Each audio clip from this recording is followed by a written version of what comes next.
Hey, what's up you guys? Bloody Jacob here to bring you my weekly review. Hey, what's up you guys? Bloody Jacob here, meeting my icon, Catherine Isabel here.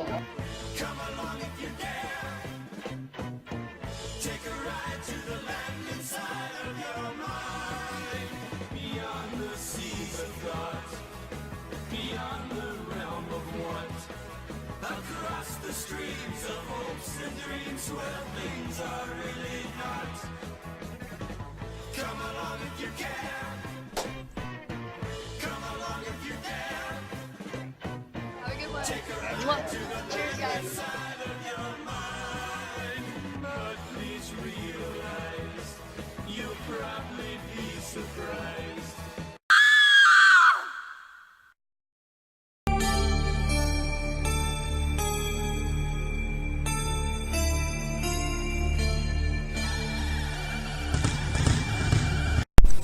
Hey, what's up you guys? Bloody Jacob here to bring you my review of this past Sunday's episode of The Walking Dead on AMC, which was episode 12, season 8, The Key.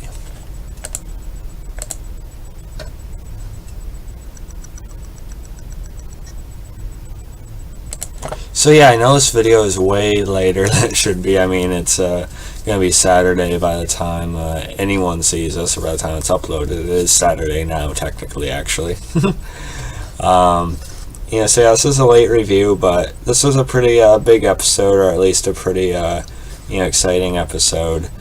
For a lot of people, it seemed, for the most part. Of course, people are still complaining. It's I gotta say, the Walking Dead fan base is. There are some of the I don't know, they're some of the most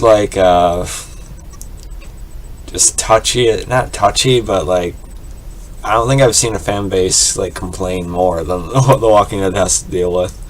And The Walking Dead, it hasn't been perfect this season, but I think it's been pretty good.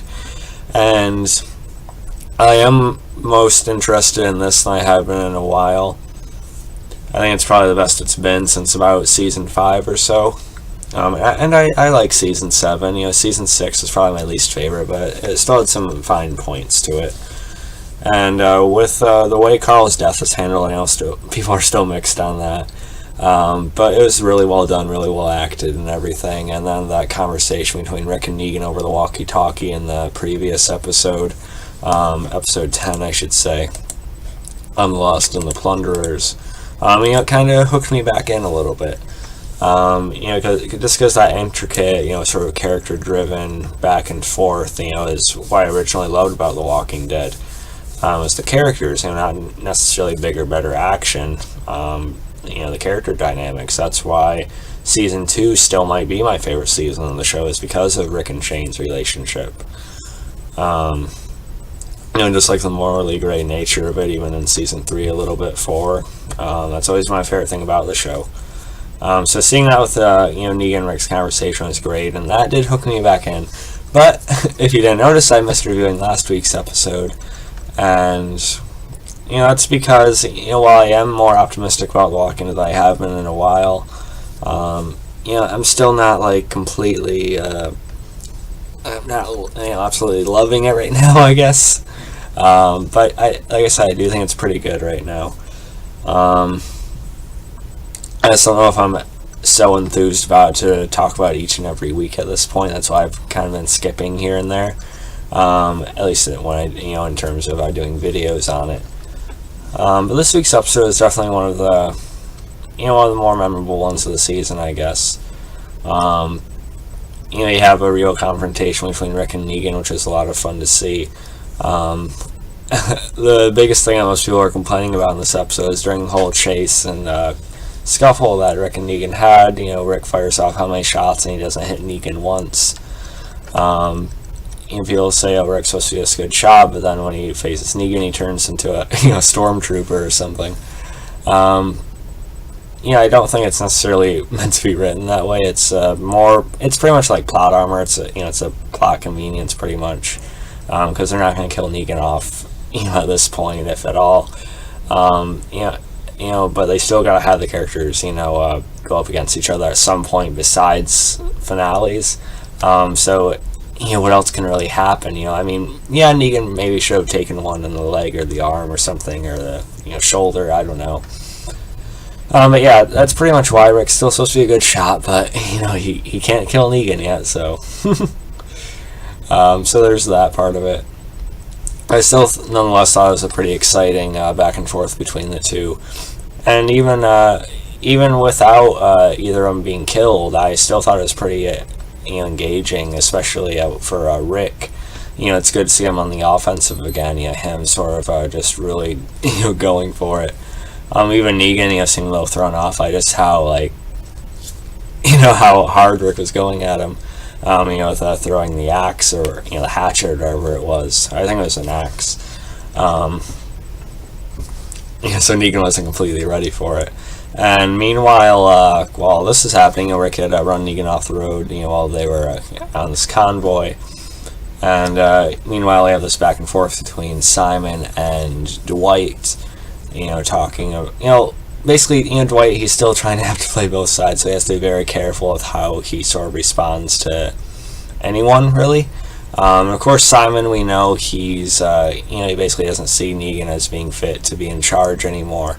He thinks he's still taking it too easy on the survivors and everything like that.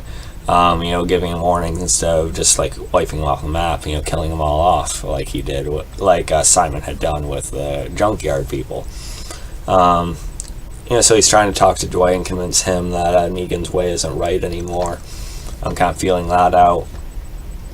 And Dwight, meanwhile, he can't be too enthused about the idea of Negan's demise, so he has to act like he's really, thinking it over and really, just really debating with himself. Almost thinking, giving Simon the impression, he's not willing to go this far to disrupt, what Negan set up here. But Simon, he's already kind of screwed the pooch, so to speak. He killed off the Junkyard minus Jadis. And, with that, Negan just found out about it, with Rick saying, you want to save us? Is that the same deal he gave for the Junkyard? Or, basically, and then he says, oh shit, he got me there. But what the fuck does that mean? It means Simon lied to me and he slaughtered him.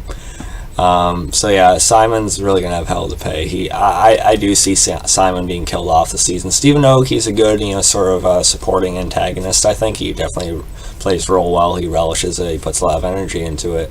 He does a good job. But I think he's definitely I think he's gonna meet his end by the end of this season. I think it should be from Negan. I would actually like a fight between the two. I think that'd be pretty cool. Unless Negan Lucille's him, but I'm not sure how the people behind the show feel about doing another big Lucille thing after the Glenn and Abraham stuff, because they kind of watered some of the stuff down after that. But Simon, not Glenn, so I'm sure people wouldn't mind as much. But yeah, either way, I think Simon's going to be killed off this season. And, like I said, the fight between Rick and Negan was actually pretty good, the whole sequence. I like, the whistling in the dark and everything, and they kind of had the same conversation they did a couple episodes ago, but I still thought it was pretty good, and the walkers coming in. They're two of the best survivors, really, and the way they keep being able to evade and everything, it's pretty cool. Again, you could argue that's plot armor too, but, come on. You see our first naked zombie in this episode, apparently, for The Walking Dead, anyway. Other things have done it first, Z Nation. Of course, it's still AMC, so they don't really, show anything. It's decayed in all the right and wrong places, basically. But still, it's a zombie with no, tattered clothes or anything like that, so there's that. I guess I've seen it on social media, so I thought about mentioning that now. Neither Dwight nor Simon puts it down either. So there's that, and then on the opposite end of it, the Maggie stuff back at the hilltop, meeting this woman named Georgie. Wasn't sure if they should take up the deal at first, because there's a note left, basically, records, for a certain amount of supplies. Of course, no one's gonna buy into it at this point. This, just too good to be true. It probably is in the zombie apocalypse in the world of Walking Dead. But Michonne, she's really trying to hold on to what Carl wanted. So she wants to give this a chance. She's willing to go out on her own at first. And then Maggie sort of changes her mind, and they all end up going with her, along with Rosita and everything. And then we meet Georgie, and if you read the comics, I don't like read it issue for issue, but I do kind of keep up on it in general, just because I think it's just, you know, cool to know the different things that's going on, sort of like the, you know, parallel universe, pretty much, because a lot of things have changed, so it's just interesting to know the differences sometimes. I don't know, with what The Walking Dead did with Carl, you know, it's not going to give anything away necessarily either, so. Yeah, Georgie, she may be someone, the leader of a group called the Commonwealth, perhaps, but, you know, they easily could push us back to, like, season 10 if they wanted, because she said, you may not see me again for a while, but I will come back, you know, we can deal like this again. It seemed like to restore a little bit of hope in Maggie, which is nice. But they're still ready to stand against the Saviors, you know, because that's kind of the setup for the next episode. Like Michonne said, there has to be more, like Carl said, besides fighting, but, you know, they gotta fight for what they have, you know, at the same time, but you gotta find that balance afterward, too. It can't just be kill anyone who's not part of us. They gotta try and find some, like, piece of the old world, I guess, is, you know, due to what Carl wanted. So yeah, that part is fine as well. I do feel like it was a little out of place at the same time, though. But, you know, it's also kind of bringing up the idea that maybe the Walking Dead show is going to end within a couple of years, which I don't think would be an awful thing. You know, The Walking Dead is still one of my favorite shows of all time, although some seasons have been weaker lately, you know, or at least not as good as the first 4 or so. You know, it's still one of my favorite shows of all time, but yeah, I think if it ended between like 10 to 12 seasons, somewhere around there, I think it would be fine. No more than 12 seasons, so I actually think 10 might be okay. But we'll see what they do with it. But yeah, I like this episode quite a bit. I'm giving it about a 9.2 out of 10. So yeah, let me know what you guys thought about it. You can follow me on Facebook, Twitter, like, subscribe. I'll catch you guys next time. Peace. And Rick with Lucille is quite fun as well. We need that Negan backstory episode, by the way. They've done the Here's Negan thing in the comics. I would like to see that on screen. I think Jeffrey Dean Morgan really just excel at showing his old life like that.